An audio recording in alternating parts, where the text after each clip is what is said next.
प्रिय माधव, हर साल यही समय आता है। दीपक, मिठाई, खुशियाँ, नए कपड़े, सब कुछ वही। पर कुछ तो अलग लगता है। आज धनतेरस है, सब और खरीदारी की भीड़। लोग नए बर्तन, गहने, चीज़ें खरीद रहे हैं। पर मेरे मन में एक सवाल है माधव, क्या यही कारण है कि हम धनतेरस मनाते हैं? क्या सिर्फ इसलिए कि आज खरीदना शुभ होता है, या फिर इस दिन का कोई गहरा अर्थ है जिसे हम भूल गए हैं? प्रिय सखी, तेरा प्रश्न सुनकर हृदय प्रसन्न हुआ। हर युग में लोग त्योहार मनाते हैं, पर बहुत कम लोग समझते हैं कि क्यों मनाते हैं। धनतेरस केवल व्यापार या खरीदारी का दिन नहीं है। यह वह दिन है जब धन और धर्म दोनों का मिलन होता है। यह वह क्षण है जब प्रकाश का पहला दीप जलता है और अंधकार पर विजय की शुरुआत होती है। तो माधव, क्या इस दिन का कोई इतिहास है, किसी देवता या कथा से जुड़ा हुआ? हाँ सखी, धनतेरस की कहानी उतनी ही प्राचीन है जितना स्वयं धर्म। एक बार की बात है जब समुद्र मंथन हुआ था। उस मंथन से 14 रत्न निकले थे और उन्हीं में से एक रत्न थे भगवान धन्वंतरी, जो अपने हाथों में अमृत का कलश लेकर प्रकट हुए थे। यही कारण है कि धनतेरस का पहला अर्थ है स्वास्थ्य का धन, क्योंकि धन्वंतरी देव आयु, आरोग्य और आयुर्वेद के देवता हैं। तो धनतेरस सिर्फ सोना चांदी नहीं, बल्कि स्वास्थ्य का प्रतीक भी है। हाँ सखी, जब शरीर स्वस्थ हो तभी मन स्थिर रहता है, और जब मन स्थिर हो तभी सच्चा धन अनुभव होता है। धनतेरस का असली संदेश यही है, पहले स्वयं को स्वस्थ करो, फिर संसार को सुंदर बनाओ। पर माधव, लोग तो इस दिन सिर्फ खरीदारी में लगे रहते हैं। सोना चांदी, नई चीजें, किसी को धनवंतरी याद भी नहीं रहते। क्या यह सही है? सखी, मनुष्य की प्रकृति ऐसी है, वह बाहर की चमक में खो जाता है। सोने की झिलमिल उसे भीतर के सोने से दूर कर देती है। पर याद रख, जिस घर में कृतज्ञता का दीपक जलता है, वहां लक्ष्मी स्वयं वास करती है। धनतेरस का दूसरा अर्थ भी यही है, धन और कृतज्ञता का संगम। यह वह दिन है जब हमें अपने पास जो है उसके लिए धन्यवाद करना चाहिए, न कि जो नहीं है उसकी शिकायत। तो यह त्योहार हमें संतोष सिखाता है, ना कि लोभ। सही कहा सखी, धनतेरस का अर्थ ही है धन का 13वां दिन, पर इसका भाव है 13 प्रकार का धन, जो केवल सोना या वस्त्र नहीं, बल्कि प्रेम, स्वास्थ्य, ज्ञान, मित्रता, करुणा, धैर्य, संयम, श्रद्धा, सेवा, आस्था, समय और संतोष, ये सभी मनुष्य के सच्चे धन हैं। माधव, ये तो अद्भुत बात कही तुमने।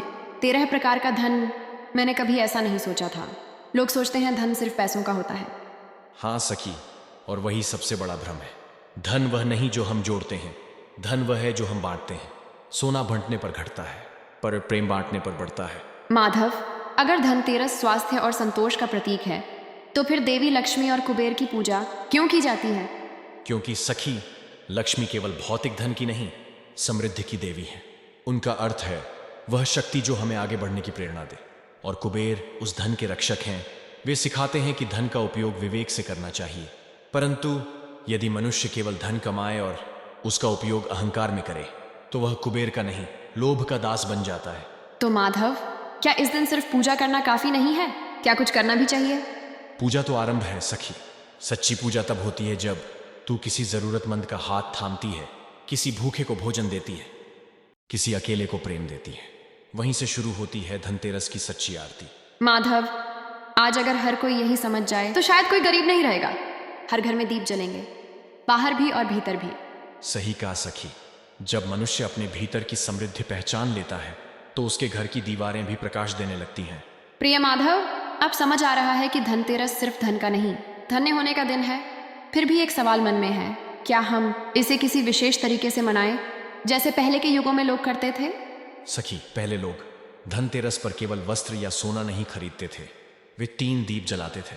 पहला दीप आरोग्य के लिए, दूसरा दीप समृद्धि के लिए, और तीसरा दीप आत्मा की शांति के लिए। जो व्यक्ति यह 3 दीप जलाता है, वह न केवल अपने घर को बल्कि अपने भाग्य को भी प्रकाशित करता है। 3 दीप, कितना सुंदर भाव है माधव।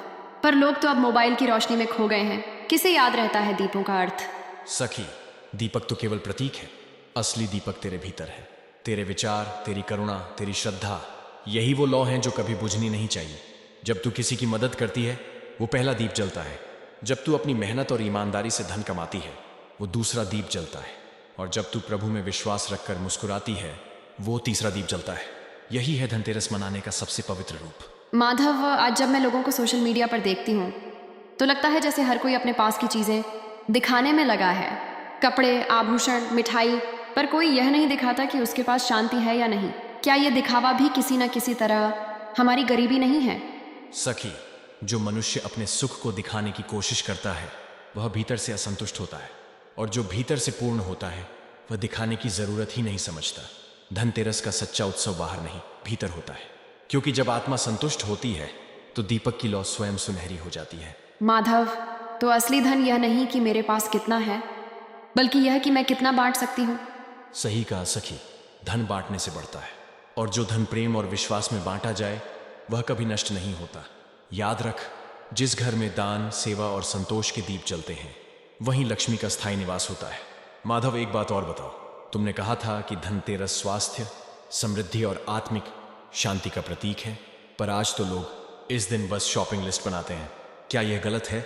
गलत नहीं सखी, पर अधूरा है, क्योंकि वस्तुएं तो साधन हैं पर उद्देश्य नहीं। वो दीपक जिनसे घर चमकता है वो तभी अर्थ रखते हैं जब मन भी प्रकाशित हो। यदि तू कुछ खरीदती है तो उसके साथ कृतज्ञता भी खरीद। धन्यवाद प्रभु, आपने इतना दिया, वही सबसे बड़ा सौदा है। माधव, आज मैं समझ गई कि धनतेरस क्यों मनाई जाती है। यह सिर्फ खरीदारी नहीं, बल्कि आत्मा को धन्य करने का दिन है। आज जब मैं दिया जलाऊंगी तो 3 दीप जलाऊंगी, एक अपने स्वास्थ्य के लिए, एक अपनी समृद्धि के लिए और एक तुम्हारी कृपा के लिए। और वही सच्ची पूजा होगी सखी।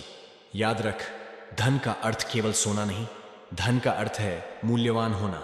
जो व्यक्ति अपने कर्मों से मूल्यवान बनता है वही सबसे धनी है। योगः कर्मसु कौशलम, गीता अध्याय 2 श्लोक 50। कर्म में कुशलता ही योग है, अर्थात जो अपने कर्म को प्रेम और श्रद्धा से करता है वही सच्चा योगी है, वही सच्चा धनवान है, और वही तेरा सच्चा उत्सव होगा सखी। क्योंकि जब आत्मा समृद्ध होती है तो संसार स्वयं झिलमिलाने लगता है।